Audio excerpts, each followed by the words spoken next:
Yeah, here we have a 7" by 12" horizontal bandsaw that was powered up so you can watch it run. Switch here.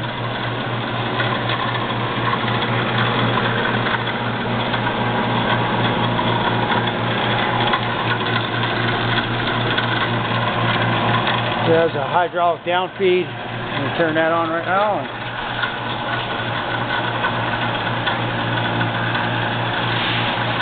So as the head goes down, this little bracket hits the switch, turns the machine off. It's in really good condition. Have a plastic junction box here for the motor. Well, it broke off.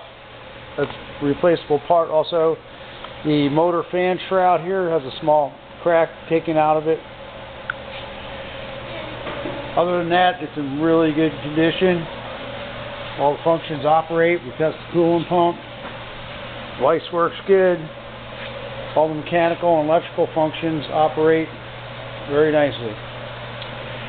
Also includes the belt cover.